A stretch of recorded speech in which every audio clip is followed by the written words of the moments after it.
Chapter 3, Country Gossip. You rise early in the morning, a bundle of nerves as you think about the country house party. The ball was the one thing, but to be invited to the Bitmore estate for the entire weekend, what's the etiquette? A gentle knock at the door startles you out of your thoughts. Your lady's maid, Campbell, pushes it open. I thought you might like to take your meal up here, since there's so much to do before you depart. Breakfast in bed, how delicious and thoughtful. Surely this isn't all for me. Please help yourself to anything you like. I might fancy a kipper, but I'll let you eat first. Campbell roots around in the wardrobe, pulling out things you'll need for the day. So a country house party at the Bitmores. How are you feeling about attending, Your Grace? Honestly, I don't know a thing about the Bitmores. Well, Mina Bitmore is a beauty, quite clever, if a bit prickly. And does her husband share this quality with his wife? The phrase I most hear around the servants' hall is off-kilter. The mister is kind enough, but I'll take her catty chatter over his conspiracies. Are the Bitmores titled? I doubt I'd make any friends there by forgetting their proper address. Mr. Bitmore is of a good family, but no titles, which eats at Mina, I'd imagine. The talk is she's had her eyes set on bigger prizes. Really? Who? No one in particular, but Mina's known to be very ambitious. Everyone was surprised when she wed a man with no title at all. Perhaps she felt pressure to marry her first season, if her family couldn't afford another, that is. That would explain it. His fortune's quite large. Mr. Bitmore's rumored to be worth more than 10,000 a year. Back then, that was quite a bit. Campbell guides you to the vanity, then steps behind you to fix your hair, pinning and fluffing until she's satisfied. You nibble on a roll to ground yourself. My stomach's in knots. How will I navigate all this for an entire weekend? Oh, I'm only being a gossip, Your Grace. You mustn't assume the worst about the Bitmores. Besides, no one at the party will be able to find fault with you. I certainly hope not. Well, if you run into any trouble, I'll be there. We servants know more than we let on. You smile at the Campbell's assurance. Glad to have her support. She adds setting powder to your hair and dusts your cheeks with blush. You look a picture. Now, to choose the right dress, I imagine how enraged Miss Bitmore will be when she sees how radiant you look. Didn't we just agree not to assume the worst about her? My mistake. Imagine how delighted she'll be when she sees how seriously you took her party. Cream of the crop chooses look. Once Campbell has helped you in the intricately designed dress, you run your hands along its luxurious fabric.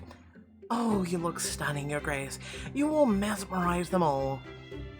In the ornate, full-length mirror, a beauty stares back at you, decorated in blue floor gown and a stunning ruffled necklace. Thank you, Campbell. Your taste is impeccable. Downstairs, your husband waits impatiently at the front door as his footmen scurry around with his luggage. I see you made an effort today. You look rather smart, quite fitting for a duchess. Thank you, Lawrence. We will be riding in the same carriage, yes? Herndon, tell the duchess how long the trip is.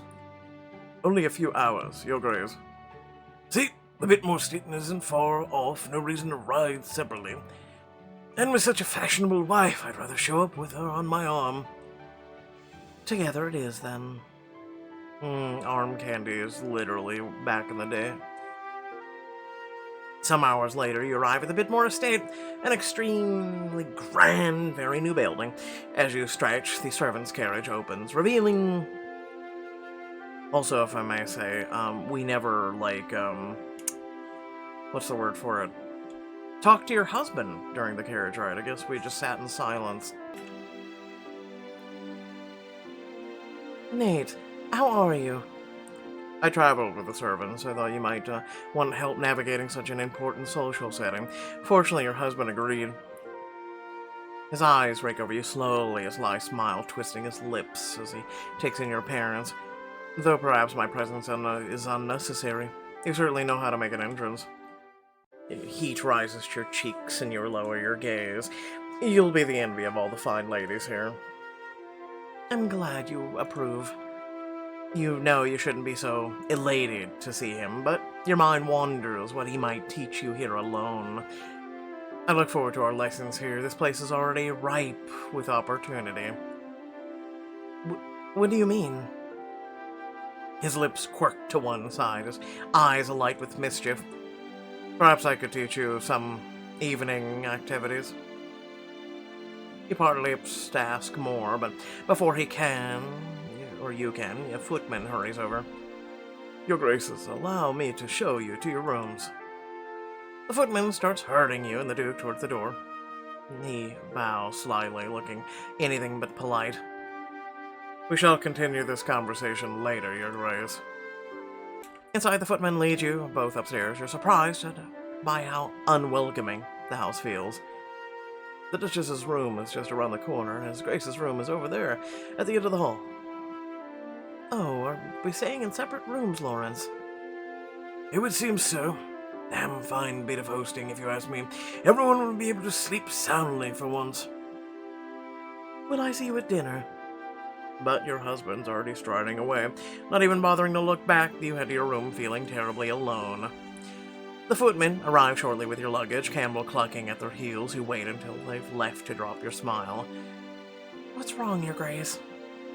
Campbell, the Duke is staying in a different room. Is it normal at a house party?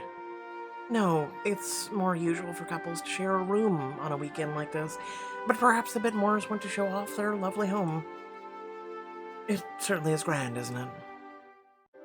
Gaudy, even. Still, most couples have separate rooms at home. Giving their guests that luxury shows the extent of their wealth. After getting settled in your room, you head downstairs to a grand drawing room. A woman you assume is Mina sits in the center, eyeing you shrewdly. So you're the mystery woman who managed to bag a duke? Marley a mystery, but I appreciate the invitation to your lovely estate, Mina. Mina tears a frosty glare from you, turning to the gossiping women embroidering around you. Caroline, Florence, Cicely. This is Sophie, the Duchess of Sussington. Not that you'd remember her. You've never had a season. Isn't that right, Sophie? There wasn't a need. I was already engaged to the Duke. I'm sure we're all interested to know how you managed that without appearing at a single event. What could I have possibly done to earn her enmity? We've never even met before. You married a Duke, that's why. Chin up, Sophie. You won't receive much higher praise from Mina than we're all interested. The woman pats the love seat next to her. I'm Cecily, by the way. The Viscountess Pulling. I'm so sorry I wasn't able to attend your ball. I very much wanted to meet you. It seems I was right that I wasn't to be disappointed. You're obviously a step above the rest of us in that dress. Why, thank you. Your own dress is a visage as well. Enough about me, after all. You seem to be all everyone wants to discuss. I don't know why you would be so interested in meeting me. You eye Cicely with skepticism. Mina has no doubt already poisoned her view of me. Is her enthusiasm simply another ploy? Well, to be frank, I'm eager for some witty conversation. I heard you were rather clever. Cicely lowers her voice and whispers in your ear. You can't help but warm to the tickle in her eye. Mina likes to fancy herself the clever one. I was hoping we'd put up a fight. Florence, your needlework has greatly improved since I last saw you. You must be getting plenty of practice at parties other than mine. Florence's eyes widen in fear as if she's been caught in some trap. Why, well, it's only cordial to accept the invitations. None measure up to your parties, of course. Breathe, Florence. I only mean to ask what gossip you heard. Living in the country means I can't, or don't often, hear the salacious minute of town life. Oh, well, there were rumblings of Baron Whitehall conducting underhanded affairs with his wife's modesty. Mm. So that's why the Baroness gowns appear so slapdash. How unfortunate to have a modiste as a rival. Don't you think so, Sophie? I doubt Sophie knows anything about that, considering how divine her dress is. The craftsmanship is rather impeccable. You look at the wave the draping falls along the skirt. Is it French silk? It's so soft. Naturally, I require the finest as a Duchess. I suppose it does look quite nice, but Caroline, do tell me about that stunning necklace. Amethyst, yes? Oh, yes, I can hardly breathe with its weight so heavy upon my chest, but my darling husband insisted I wear it. Be glad you have a husband who can take your breath away. Caroline releases a strained wheeze you suspect is her trying to laugh. The other ladies chuckle at your wit, except for Mina. My, I hope that's no indictment of your husband, Sophie. Having caught on to her game now, you maintain a pleasant tone in your response.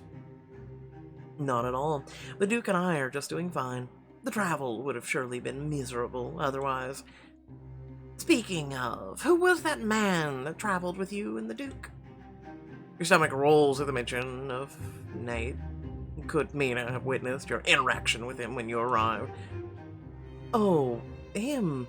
Well, he's my tutor. Don't most ladies finish their education before they enter the marriage market? Though, of course, your match was more of a backroom deal. Ugh, this woman. Basically, she's having a pissing contest with you. Welcome to, the age-old bull, meat bull. If you get my meaning, I just can't include the Y because of YouTube. Or perhaps the market simply didn't value them particularly highly. I'm sure you don't mean anyone here. Of course not, just as I'm sure you didn't simply imply anything unkind. And to answer your question, I hired a tutor so I could explore my passions and engage my mind. You're lucky you didn't have a season. Surely all gentlemen would have been baffled by your unladylike conversation. I disagree. I think I'll ask my husband for a tutor of my own. Doesn't embroidery and pianoforte get so dreadfully boring? Perhaps to some. I'm perfectly happy in my role as a wife, but then again, not everyone has a particularly fulfilling marriage. Annoyance flashes across Cecilia's face. Thankfully, before she can retort, a footman interrupts. My lady, tea is ready. Excellent. I have a treat for everyone. Ladies, why don't you join me in our beautiful garden? Enthusiastic squeals and Caroline's wheeze ripple through the room as everyone hurries out. Cecilia lingers behind you. I think Caroline needs to reduce her tightness by just a hair. I think that's what's wrong with her. Those things, seriously, women couldn't breathe in them. Solid work. I'd say round one was a tie. You and Cecilia trail behind the rest of the ladies to the gardens when you feel a gentle hand touch your shoulder. You instinctively know who's behind you. Your Grace, I couldn't miss the opportunity to aid in your pursuit of knowledge. What better locale for a lesson on the natural world? You are too kind to think of it. You attempt to suppress your enthusiasm of his arrival, suddenly aware of Cecily's eyes on you. Ah, the tutor. Sophie must adore your lessons to bring you along to house parties. Only to help me navigate such an important social setting. It's not as if... You stop short, realizing your defensiveness might be telling. Luckily, her attention is now on him, her hand extended to him.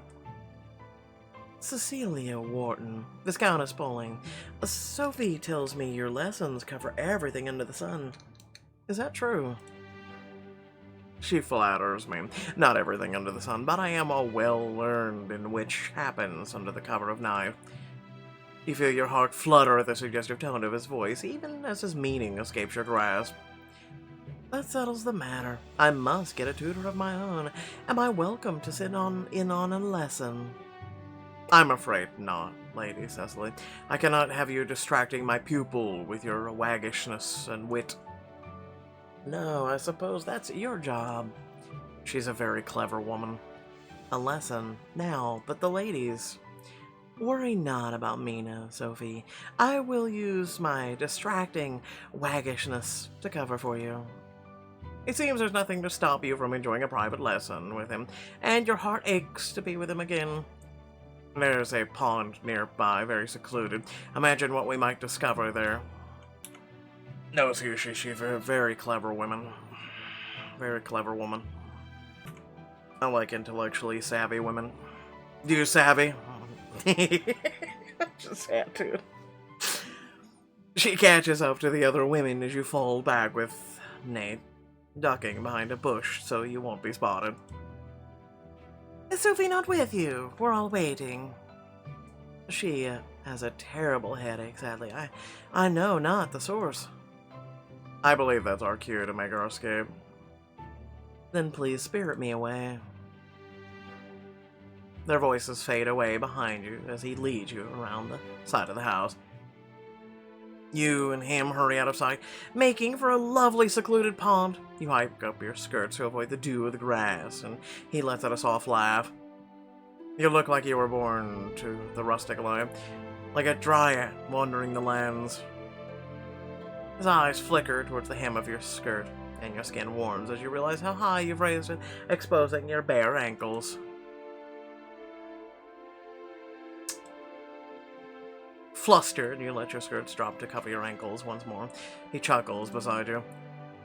You needn't restrain yourself on my account. I would hate for such a lovely gown to be drenched by the dew. I may have boots to keep me dry, but ladies' fashion is often less accommodating. But it isn't proper to walk around showing oneself so freely.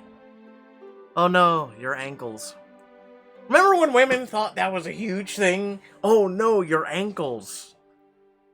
Now it's just some women bear it all. He laughs softly again, shrugging one shoulder. As you wish, Your Grace, but I would happily have kept such a small indiscretion between us. He meets your gaze, and you can tell by the way his eyes linger that he's sincere. Your heart flutters at the sight. You tread carefully along the path, sighing contentedly as the breeze wafts over your warm skin. How was the morning? I must admit it has been stultifying. We've never made it past the deeply engaging topics of gossip and needlework. Ah, well, from what I gathered from Cecilia earlier, you also discussed me. We discussed our lessons. Oh, right, of course. The sun caresses your cheek as you gaze at the water. He reaches for your fingers, taking them in his own. A thrill runs through your body at his touch. Seconds stretch out into infinity as your heart pounds loudly in your ears. And then he pulls away. It's both a relief and a disappointment. Tranquil, isn't it? The only sounds are the buzzing of bees and the echo of fish plunging into the water. It's perfect. He removes his jacket, spreading it onto the ground before sitting. He looks up at you with a smile, gesturing at the scant space left on the jacket beside him. Care to join me? It's so much more pleasant near the water. I would love to join you. You settle onto the cloth beside him, arranging yourself as best as you can, but there's no escaping how close his body is pressed to yours. A chill breeze rustles the grass, but you can feel the warmth of him against you, even through your clothing. You fight back a shiver. The view is lovely from here, isn't it? Eyes on the pond. He moves his arms, shifting his weight to one side, and you feel a flutter of butterflies rise from your belly at the light touch. I'm glad you joined me, otherwise I may have been at risk of catching a chill. Every brush against him sends a strange rush through your body, a tightness low in your stomach that you can't quite name. He plucks a flower from a nearby shrub, then extends the bloom to you. His fingertips gently brush against yours as you take it. The ghost of his touch lingers long after. Quite beautiful indeed. Remind you of anyone? You look at the bloom, fearing what might happen if you look into his eyes. You delicately stroke the petals, a fragrance filling your nose. I don't know what you could possibly be referring to. I'll give you a hint. These gardenias attract all kinds of pollinators. Plant one seed can encourage one's whole garden to bloom. Now, I know you're not talking about me. I'm talking about your mind. You can feel the heat of his gaze on your cheek. You know, if you met it, the fire there will light the tinder at your core, as if answering your prayers to deer emerge on the far side of the lake. Oh, look! A buck! What majestic animal! The buck trots across the doe, nuzzling your flank. I've never been so close to one before. I can't believe we're seeing nature in such majesty, even here. But then, to your shock, the buck mounts the doe, thrusting vigorously. I can't. Oh. Didn't know we were watching Animal Planet, National Geographic. Oh, both animals are suddenly locked together, grunting with reckless abandon. What are they doing? Oh lord, come on now, you can't be that ignorant. I'd say they're performing nature's most majestic act, Your Grace. As a married woman, surely you comprehend what I refer to. I know what they're doing, yes, but it seems so aggressive. He leans in close, the vibration of his voice tickling the nape of your neck. Perhaps this is a chance for a biology lesson. You know, the physical act of love is necessary for families to bear children, yes, but the pleasure of the act helps ensure it continues. Some people prefer a gentle touch. For others, the force makes it all the more pleasurable. It taps into our deep, animalistic urges. You aren't surely what he means, but your pulse still quickens at the words. Why is that? It can heighten the emotional and physical intensity. He tilts his head thoughtfully, and for a moment he closes his eyes. You would give anything to see what he's picturing in his mind. For some, that force, that intensity can bring one's pleasure to a peak much faster. Heat pulls in your belly at the thought. You hang on his every word, the deer and their embrace nearly forgotten. Both male and female can take immense pleasure in the act. Really? Indeed, pleasure is the main reason for the act for most people. In fact, I've often found that when making love with a woman, it's far more enjoyable with her pleasure crests, too. Despite a wedding night spent with your husband, it is hard to imagine anything approaching the passion he describes. But in his words, you try to envision it, a man's body moving against a woman with such desperate pleasure the deer are chasing. It's not until you feel a pounding in your chest that you realize you've forgotten to breathe, lost in the fantasy he's conjuring. Why is that? There's a certain thrill when you find just the right sensitive spot as the woman comes undone against you. Everyone is different, of course, which makes it all the more compelling to experiment until you find what she likes.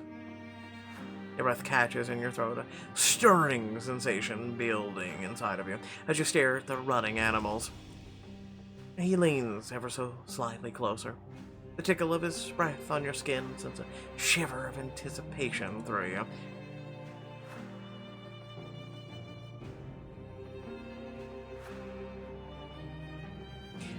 How does one experience such pleasure? There are many different ways. Some lovers use their mouths to pleasure you. You're now sharply feeling restless at his words. Where?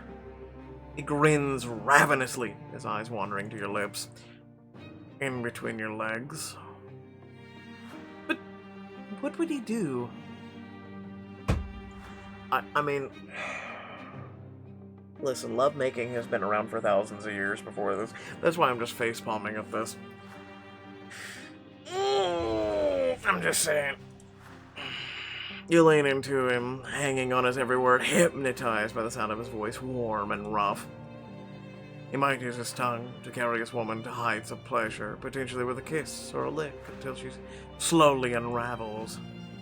You feel a painful ache bubbling inside of him, threatening to swallow you whole. He'll tease you with the warm feeling of his tongue. He'll tremble at the slightest touch, overcome with a warm glow. Entranced, you stare at him with a fiery intensity, watching his half-lidded eyes and a coy smile. You shiver, a string of electricity racing down your spine all the way to your toes. I think you get the idea. There are too many ways to describe what happens, finally, and few are adequate as the feeling itself. You realize you've crushed the gardenia in your fingers listening to him. You feel yourself falling deeper into his orbit, desperate and hungry for more, dizzy with the insistent pulse of your own blood. You step away. We should head back. It's almost time for dinner. So be it. We've had our fun. Spending time with you has been the highlight of this trip. You try to remain careful and measured in your response, but it seems futile. I enjoyed it too. Thank you for saving me from this boring tea party. From the sparkle in his eyes, you can tell he can sense there's more feeling behind your words. Saving you? You act as if the ladies held you against your will, Your Grace. I suppose there are worse ways to be held hostage than a garden with tea. You avoid his gaze as you start back towards the house, but you can't ignore the pulsing ache his words have stirred inside of you.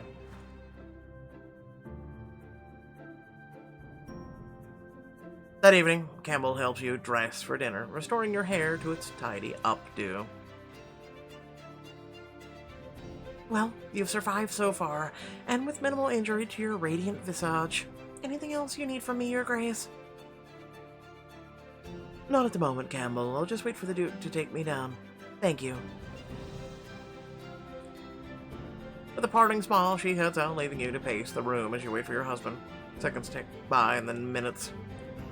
I haven't seen him all day, but surely he'll accompany me for dinner, though it would be rude to be late.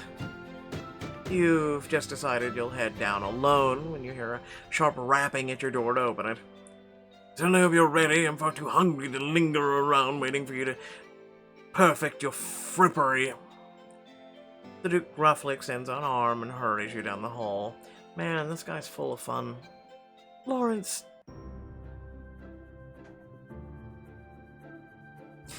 You shouldn't have kept me waiting. I was attending to some business, if you must know. Men's business, nothing you'd understand. And yet I do understand how to read a clock, which makes one of us. Oh, stop your fussing. Mina's not going to take us to task if we come down a few minutes past the hour. When you reach the massive, elegantly appointed dining room, the Duke drops your arm without a word before heading to his seat. I suppose it's better the best we're at opposite ends of the table. He's certainly in a mood. Cecily sits to your right, but she's already deep in a conversation. You turn to your left where you find... Ah, Mr. Bitmore. It's wonderful to finally make your acquaintance. Truly, you may be the first to ever say that to me. The footman brings out the first course. You try a bite of each, savoring the bright notes of herbs and spices. This is delicious, Mr. Bitmore. Your chef has outdone himself. Thank you. I chanced upon these spices on a trip to the Indies during my search for Shakespeare. William Shakespeare, the playwright. Is he not long deceased? That's what they want you to believe. Think about it, Your Grace. Have you ever actually seen the body? No, and I don't think I ever would want to. Over a century after his death.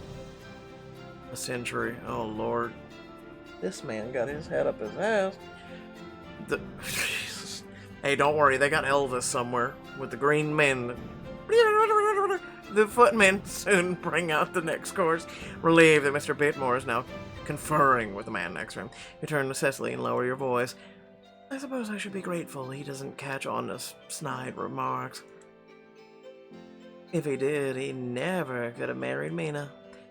But enough about him. How was your walk on the grounds? Please tell me you and your tutor got up to some sorts of trouble. A familiar heat rushes to your cheeks as you think of the lesson within his words whispering in your ear. It was illuminating and entirely proper. Of course it was. How are you enjoying the house party so far? Honestly, it's terribly dreadful. One never has a moment to think, or to oneself to think or read. Just a constant barrage of slights from the moment of my arrival. I promise you'll find yourself a kindred spirit as the next, as I have here. That does help. If only we were free to spend the days together without the rest of the company. Mina has always been a bit difficult. I believe in her mind the season has never ended. She's still always fighting perceived rivals. But why does she dislike me so? I'm no rival of hers. You were able to marry a duke, and you outrank her spectacularly, which might be tolerable if hers were a love match, but as it is... Cecily leans in, clearly about to impact some choice bits of gossip, but before she can get another word in, Mina clinks a glass with a fork. Ladies, shall we retire to the drawing room? The gentlemen can join us shortly. Mina rises and you follow the herd. Cecily holds you back, whispering in your ear, nodding towards an empty hall without any servants bustling around. Mina's marriage is quite an interesting story if you'd like to hear more. And it wouldn't hurt to have some ammunition to wield against her the next time she crosses you. Tell me everything. You and Cecily follow the ladies to the drawing room, but quickly cross to a corner with 2 private armchairs, away from the others. What were you saying about our marriage? Well, as you can probably tell, it was not a love match. And what are you 2 whispering about? Mina bustles over, spearing you with her gimlet gaze. Actually, we were discussing the Wars of the Roses. Why ever would you be talking about that? They forever shaped the country of ours. I find myself fascinated by the intricacies of the houses of Lancaster and York. I'm eager to hear your thoughts on Richard's actions and such a ripe topic for discussion. I think Florence need a partner for whist. I suppose I'll leave you to it. She hurries away before you can start really diving into the family trees. Are you actually interested in the War of Roses? While it is a vital part of our history, I can't pretend I've spent much time on the subject, no. Oh, thank God. I was worried I'd have to pretend I knew more about them than Richard of York happened. You clear your throat and look around once more. When you're certain you're alone, you lean close, lowering your voice again. You were saying that Mina's marriage wasn't a love match? Far from it. Mina's always been ambitious, extremely cunning. She had her eyes set on a title. Wow, as if we didn't know that already. Thank you, Campbell. You know more than a diamond choice. But how did she wind up with Francis? It's not as though she isn't attractive or clever. Why didn't she find the match she desired? I don't know the specifics, but her father is only a baronet, and a rather impoverished one at that. She barely had a dowry. There aren't so many high-ranking noblemen who have no need of one. So many marriages come down to money, don't they? Most of them, if I had to guess. Regardless, Mina tried her best to secure a title. She even came close a few times. I suppose we both know how that ended. The presumption is she married Mr. Bitford for his money, determined to have that if she couldn't have a title. What about men she came close with? There was a Viscount Woodward, the Earl of Plumington, and the other names escape me sadly. What I do know is that most of them found wives with more to bring to the marriage. Wealth, presumably. Or an appealing lineage. The Earl of Plumington even foolishly married for love. I don't believe I'm acquainted with him. Precisely my point. Cecily looks around and leans in conspiratorially as if we weren't doing that already. However, Mina always hinted at having someone on the line who would give her everything she dreamed of and more. Who? I don't know. No one could ever find out who that was, or if he even existed. It sounds like a dangerous game to play in a town fond of gossip. She's always been prone to inflating her own achievements. Still, I tend to think she was telling the truth, and that the fellow simply threw her over. Why rush into Mr. Bitmore's arms otherwise? It's rather sad. I'm not sure Mina would see it that way. But surely you do. She lost her ambition. She's in a marriage with no love. It would be hard for her. No wonder she's a bit tart. Your tender heart does you credit, but Mina has a position, and most of the society either finds her amusing or fears her. It isn't everything she desired, but it's more than most women manage to achieve. Still, her eyes fall on a portrait of Mina on the wall. She gazes at it pensively before continuing. Companionship is more than most can hope for in a marriage, but it must be difficult for Mina. She hasn't got that. She hasn't got the prize she was really after. Really? But then, who really gets what they want out of marriage? Have you gotten what you want out of marriage, that is? She smiles coyly, tilting her head to the side. In a way, yes, but on the surface, no. What do you mean by... Before you can ask her to clarify, the men come through cutting your croissant. Croissant, yes. Conversation short. With one quick squeeze of your hand, she rises to start making the rounds. After a few brief moments, you follow. Later that night, you return to your bedchamber, exhausted from the day's events, and you ready to unwind, and you pass Mr. Bitmore in the hall. 1,000 times good night, Mr. Bitmore. I'm not sure I catch your meaning. Wouldn't a single good night suffice? It's a quote from Never mind. It means, may you not just have one good night, but 1,000 good nights ahead of you. You sigh deeply with defeat and hurry into your room, eager to turn in for the night. It's like my saying, Lacona Aquin. You settle in the bed, hoping for sleep, but it refuses to come. Restless, you cross to the window and peer out. Perhaps the cool air will calm my mind. You see the bobbing light of a lantern moving towards the gardens. You let your eyes adjust to the blackness. After a few moments, you can make out the figure. What would Mina be doing creeping around the gardens at this hour? She hurries to a darkened corner of the garden, her lantern a lone halo of light against the night. As she draws near, you notice a second silhouette. From his build and bearding, it has to be a man, but who? Only the light would show his features. Mina sets the lantern on the ground and wraps her arms around the man, kissing him with unbridled passion. It can't be her husband. Only just passed him, which must mean... Mina has a lover! Oh, wow. No shit, really? Anyway, without further ado, thanks for watching. Please remember to like, share, and subscribe. Love your beautiful faces. Please make sure to hit that subscribe button. That way you can become a part of the community. And also head down to the description of the video. Plenty of things to check out there. And more features and things to do with the community. And more ways to be a part of it. So with that being said, what do you all think? As for me, I'll just quickly say this. A lot of marriages just really, I mean, let's put it this way. The divorce rate is super high nowadays. And I think people just marry too quick, for starters. The relationship is very heavily based on bow, chicka, wow, wow, and things like that, right? And then also, just, I don't know.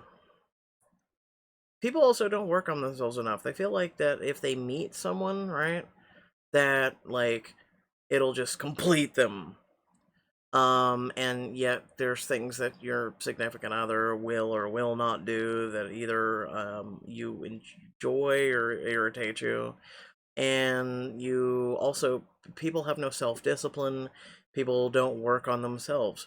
For instance, myself, I'm perfectly okay with being alone, right? I've been alone for many, many years. Um, and it's not for the lack of trying. It's just there aren't a lot of people out there on that, and dating just kind of sucks. But also, so, like your way of meeting someone now is apps, right? At least back in the day, like you would see someone and you would try your hand at it, or you would go to social engagements or whatnot. And nowadays, it's getting on an app, and they talk about how a lot of these. I mean, from my personal experience, but also statistically saying that a lot of the people get on there and they either just want like a little pat on their little ego or whatnot. They want one night stands, or they want, or they're just literally selling them. I'm serious. I ran into countless women on the apps that are like, "Hey, check out my OF," and I'm like, "No, no, thank you."